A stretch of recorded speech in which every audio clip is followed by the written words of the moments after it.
anak kita dalam hal pendidikan, kita begitu serius mempersiapkan untuk anak-anak kita di dunia. Itu mulai kita bayangkan hampir 20 tahun lebih waktu anak-anak kita itu fokus pada pendidikan. Saat ini katakan ada TK, TKA, TKB, SD, SMP, SMA, S1, S2, S3. Kalau itu semua terpenuhi, 20 tahun lebih anak-anak kita berada pada posisi pendidikan. Kita begitu serius untuk apa? Mempersiapkan mereka, terutama agar mereka bisa bahagia hidup di dunia. Kenapa? Harapan dengan pendidikan yang tinggi, anak-anak kita nantinya akan memperoleh posisi yang terhormat, memiliki posisi di masyarakat yang mulia. Itu harapan ketika kita menginginkan anak-anak kita. Cuma sering saya sampaikan, untuk perkara dunia kita begitu serius menyiapkannya. Lalu bagaimana dengan perkara akhiratnya? Seberapa serius kita menyiapkan anak-anak kita, terutama untuk menghadapi akhiratnya? Dan seberapa serius kita juga mempersiapkan akhirat? Kenapa ini penting Bapak Ibu semua? Kita secara logika perlu kita pikirkan. Karena Allah Ta'ala berfirman, Bismillahirrahmanirrahim, Ya qaumi, innama hadhil hayatud dunya mata'un, wa innal akhirata hiya darul qarar. Wahai kaumku, bahwasanya kehidupan di dunia itu sementara. Wa innal akhirata hiya darul qarar. Dan kehidupan akhirat itulah rumah yang sebenar-benarnya rumah. Untuk perkara dunia, kita begitu serius menyiapkannya, pendidikannya dan sebagainya. Cuma pertanyaannya seberapa serius kita menyiapkan akhiratnya, pendidikannya dan sebagainya. Kita miliki kerja yang kita miliki, akan ada satu waktu itu semua nanti akan kita tinggalkan. Akan ada satu waktu itu semua tidak berguna. Akan ada suatu waktu rumah kita, kendaraan kita itu tidak akan lagi bisa menolong kita. Padahal kita begitu serius menyiapkannya. Lalu persiapan apa yang sudah kita siapkan untuk akhirat kita? Maka pada kesempatan yang singkat ini, kaum muslimin sekalian, mari kita ingat sebuah hadis Rasulullah SAW. Semoga hadis ini nantinya akan bisa mengingatkan kita akan tujuan akhir yang sebenarnya kita. Rasulullah SAW bersabda, Idza mata ibni Adam in qata'a anhu amaluhu illa min salasin. Apabila mati anak Adam, maka terputuslah segala amal ibadahnya.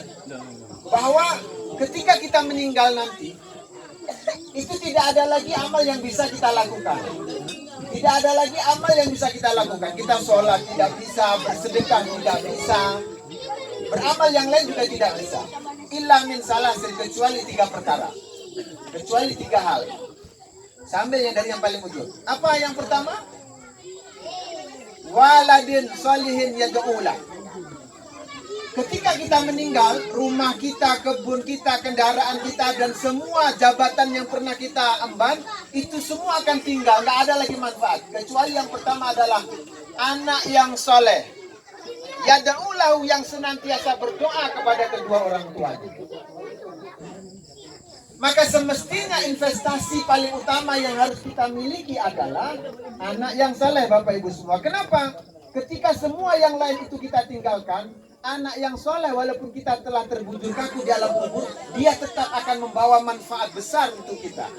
Bahkan yang paling besar manfaat di dunia ini, mutiara yang paling berharga adalah anak yang saleh. Bapak Ibu sering saya sampaikan, ketika kita hidup, ketika kita sehat, ketika kita memiliki kelapangan rezeki, kita sering menganggap bahwa doa yang dibacakan anak itu tidak begitu penting. Doa Allahumma firli dunubi wali walidayya warhamhuma kama rabbayani shaghira. Ya Allah, ya Tuhanku, ampunilah dosaku dan dosa kedua orang tuaku, sebagaimana mereka mengasihaniku di waktu aku kecil. Ini doa barangkali ketika kita hidup Bapak Ibu tidak begitu berharga nampaknya.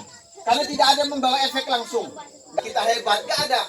Tapi ingatlah, inilah senjata yang paling berharga bagi orang tua yang ketika dia meninggal di alam kubur nanti. Ketika yang lain itu tidak ada tangannya, selesai sholatnya, membaca doa Allah maghfirli dzunubi wali walidayya warhamhuma kama rabbayani shaghira, percayalah itu yang akan menyelamatkan kita ketika harta kita, kendaraan kita itu tidak bisa berbuat apa-apa untuk kita. Maka penting kita pikirkan yang pertama adalah untuk dunianya, pendidikannya tadi 20 tahun lebih kita siapkan. Lalu untuk pendidikan akhirat berapa jam kita siapkan dalam sehari semalam untuk anak-anak kita. Untuk akhiratnya berapa lama kita berikan pendidikan agama. Maka alhamdulillah Bapak Ibu, sungguh kita bersyukur hari ini di antara jutaan anak-anak kita termasuk yang bisa mengisi Ramadan dengan kegiatan yang luar biasa. Mengisi dengan kegiatan pesantren Ramadan produktif. Apa? Di sini diajarkan doa-doa itu. Ini artinya apa? Kita sedang berinvestasi untuk akhirat kita. Alhamdulillah. Semoga sampai ke depan tidak saja fokus pada bulan Ramadan, tapi di luar Ramadan kita juga menyiapkan anak-anak kita. Agar apa? Sekali lagi, agar mereka bisa mengangkat tangan nanti. Agar mereka bisa membaca surat Yasin, membaca tahlil, membaca Samadiyah untuk mengiringkan kita ketika kita menghadapi malaikat munkar dan nanti di alam kubur nanti. Kemudian yang kedua kaum muslimin sekalian, apa yang bermanfaat untuk anak-anak kita itu wa ilmin yuntafa'u bi, ilmu yang bermanfaat. Maka sehari semalam dari 24 waktu yang kita miliki, kita gunakan bekerja 12